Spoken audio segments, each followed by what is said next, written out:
Assalamualaikum warahmatullahi wabarakatuh. Alhamdulillahirabbil alamin. Mari kita ucapkan kehadirat Allah Subhanahu wa taala yang telah memberikan limpahan rahmat beserta taufik hidayahnya kepada kita semua sehingga kita dalam keadaan sehat walafiat di masa pandemi ini. Tak lupa pula kita ucapkan sholawat serta salam kepada Nabi besar Muhammad SAW yang semoga kelak di akhir nanti kita mendapatkan syafaat dari dia. Yang ketiga kalinya saya ingin mengucapkan selamat datang kepada semuanya. Yang saya hormati Bapak Kepala Yayasan Pendidikan Literasi Baca, yang saya hormati Bapak Ibu beserta staf jajaran Pendidikan Literasi Baca, yang saya sayangi teman-temanku sekalian. Kali ini saya akan membahas tema tentang tren generasi Z dalam membongkar berita hoax. Karena berita hoax di akhir-akhir ini sangat marak sekali, apalagi di masa pandemi ini, sebab kita berkontribusi dari rumah. Jadi kita melakukan kegiatan dari rumah, melaksanakan tugas-tugas aktivitas dari rumah seperti sekolah, bekerja. Maka dari itu banyak. Namun sebelum itu kita perlu mengetahui apa sih generasi Z itu? Apa itu generasi Z? Generasi Z adalah orang atau generasi yang lahir pada tahun 1995 sampai tahun 2000. Mereka lahir bersama dengan perkembangan era digital.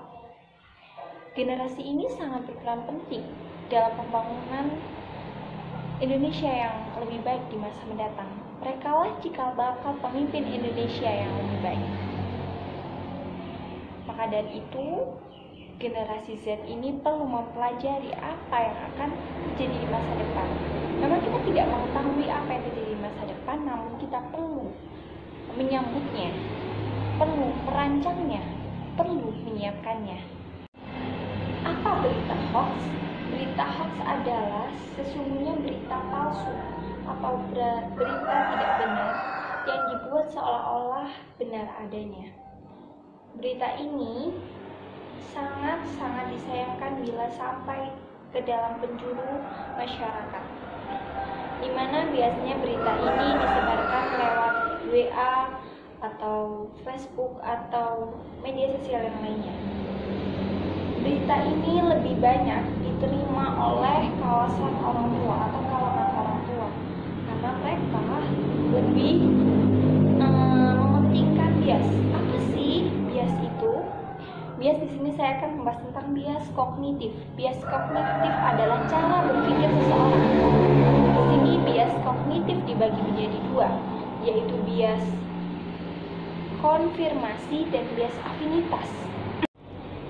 Bias konfirmasi adalah kecenderungan berpikir orang-orang untuk mencari bukti-bukti yang mendukung pendapat atau kepercayaan serta mengabaikan bukti-bukti yang menyatakan sebaliknya.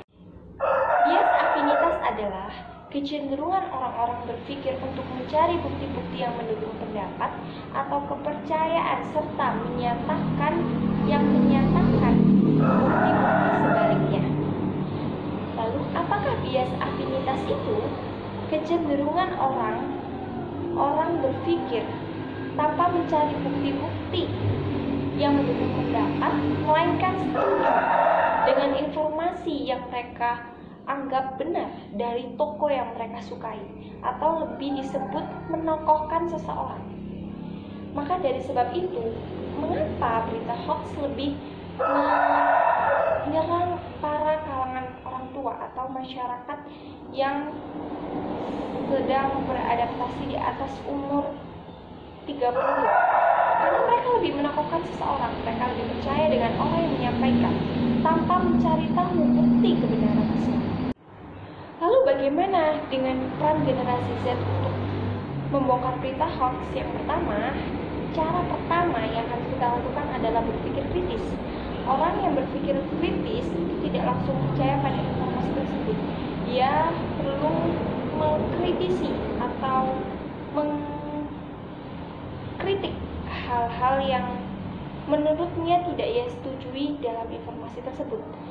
Yang kedua adalah analitis. Jadi kita menganalisis informasi-informasi yang telah dikirim kepada kita agar kita mengetahui berita tersebut hoax atau benar.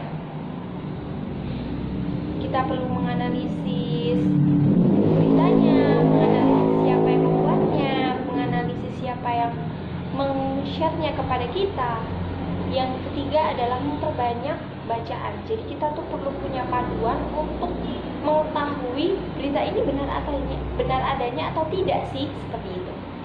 Dan yang keempat adalah utamakan kredibilitas sumber. Jadi kita tuh perlu punya website untuk mencari kebenarannya agar kita terhindar dari berita hoax. Jadi kita tuh cari website yang menurut kita itu ini website resmi gitu. Ini benar karena biasanya sumber-sumber di sini terpercaya, seperti itu. Lalu bagaimana cara kita agar kita tidak salah mengirim atau tidak salah mengirim berita hoax, atau agar kita tidak men-share berita hoax? Yang pertama adalah siapa yang membuat berita tersebut, kita cari kebenarannya.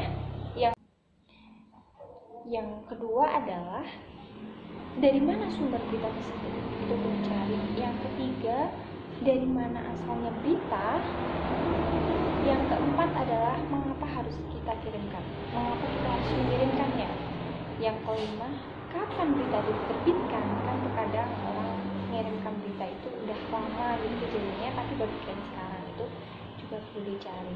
Jadi itulah yang perlu kita lakukan karena begitu maraknya berita hoax di sekitar kita. Baiklah, itu saja yang bisa saya sampaikan. Semoga bermanfaat di acara di pertemuan kali ini dan memberikan pelajaran kepada kita agar kita mampu untuk meminimalisir berita-berita hoax yang beredar di sosial media, apalagi untuk kalangan kita, karena mereka adalah orang yang rentan mengirimkan berita tersebut. Gitu loh. Kalau kita kan mungkin anak muda zaman sekarang tuh udahlah ya, bodo amat, ngapain sih dikirim kayak gitu. Jadi ya, baiklah, terima kasih apabila salah kata dari saya mohon maaf yang sebesar-besarnya. Wassalamualaikum warahmatullahi wabarakatuh.